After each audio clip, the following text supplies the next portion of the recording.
waa marwada ugu taxadarka badan uguna dhowrsoon dunida kubadda cagta ilaa iyo hadda iyada la'aanteed farxad ma dareemo maxamed saalax sidee bay maagi saalax u kasbatay qalbiga mid ka mid ah ciyaaryahanada dunida ugu fiican maxay xaaska maxamed saalax u tahay sirta ka dambaysa guushiisa waad og tahay xigmadda odhanaysa nin kasta oo guulaysta ama heer gaara inay ka dambayso ay garab taagan tahay haweeney Cristiano Ronaldo waxaa garab taagan Georgina Lionel Messi waxaa garab taagan Antonella Gerard Pique waxaa garab taagan Shakira badanaa waxaa jira haween cajiiba kuwaas oo garab siiyey ciyaaryahanada guulaystay dunida maanta balse marwada la yiraahdo Maagi Saalax oo ah xaaska Maxamed Saalax ma aha xaasaska nooca ciyaaryahanada aad horay u taqaanay kuwaasoo jecel inay baraha bulshada oo dhan soo dhigaan muuqaaladooda oo ay ka soo muuqdaan haddana bixiya waraysiyo tiro badan kuwaas oo siiya warbaahinta caalamka laakiinse Maagi waa mid la yaab leh waayo way qarsoon tahay way dahsoon tahay kama soo muuqato fagaarayaasha inta badan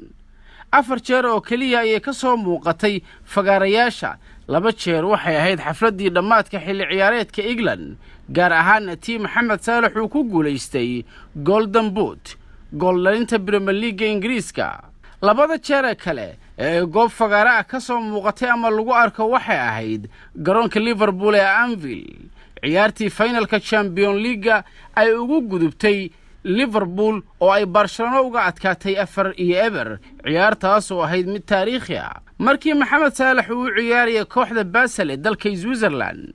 waxay ku kulmeen goob iskoola horeyna markii ay aad u yaraayeen waxa ay wada deganaayeen isku xaafad wadanka Masar waa Maagi iyo Maxamed Saalax ilaa waqtiga jacaylkooda ayay sii wateen imtixaanka waqtiguna wax saameyn kuma yeelan jacaylkooda oo way dhabar adeegeen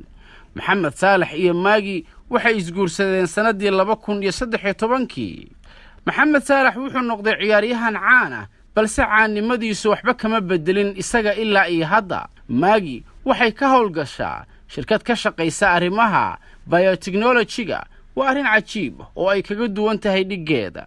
waxay u dhaqantaa si caadi ah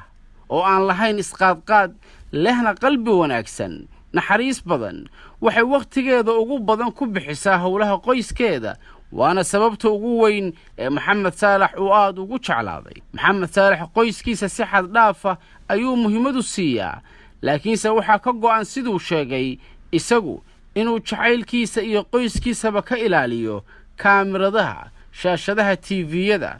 wuxuu yiri waa dheeman ii gaar ah lamaanahan xiriirkooda ayaa ku dhisan daacadnimo waxa kaloo xiriirisa cibaadada Ilaahay waxay leeyihiin iimaan xooggan waa sababta ay gabadhooda ugu bixiyeen magaca Makka iyagoo ku xurmeynaya xaramka iyo magaalada barakaysan ee Makkatul Mukarrama gabadha yar ee uu dhalay Maxamed Saalax ee Makka la yiraahdo waxay soo jiidatay qulubta taageerayaasha kubadda cagta maray garoonka soo gashay oo ay u timid aabaheed dhamaadkii xilli ciyaareedkan Maagi iyo Makka waxay dhulka waqtigan la fadhiyaan Maxamed Saalax iyagoo farxadda la qaybsanaya Maagi waxay saygeeda garab taagnayd waligeed siiba xilliyadii adkaa waxay rabbigeed uga baryeysay inuu soo kabto oo xaalkiisu fiicnaado taasi waxay caddayn u tahay jacaylka dhabta ah ee lamaanahan dhex yaal sidoo kale waxay ku taageertay saygeeda mashruuciisa samafalka ma aha arrin la yaab leh sida lamaanahani u yihiin dad naxariis badan oo samafalka ku wanaagsan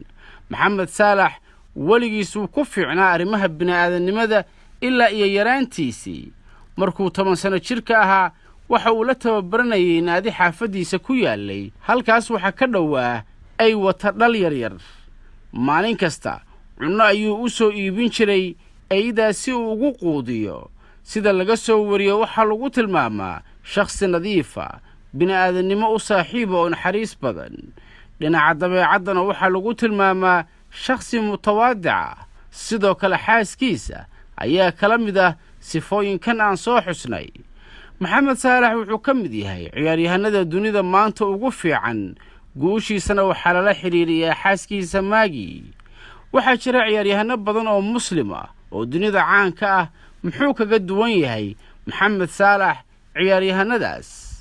waa hal arrin oo uu sharaf ku mutaystay isagu ma noqon hiyiraac oo kuma dayan dhaqannada dadyow kale wuxuu dhaqan geliyey diintiisa wuxuu ilaashaday qoyskiisa sida diintiisu farayso malaayiin dad ah oo aan la diin ahayn ayaa dhaqankiisu soo jiitay dad badan ayaa ku tilmaamay safiirkii islaamka taasoo loola jeedo inuu tilmaam fiican ka bixiyey dhaqanka wanaagsan ee islaamka waa cabdirasaaq jubba oo idinla intaan dib u kulmayno nabadgelyo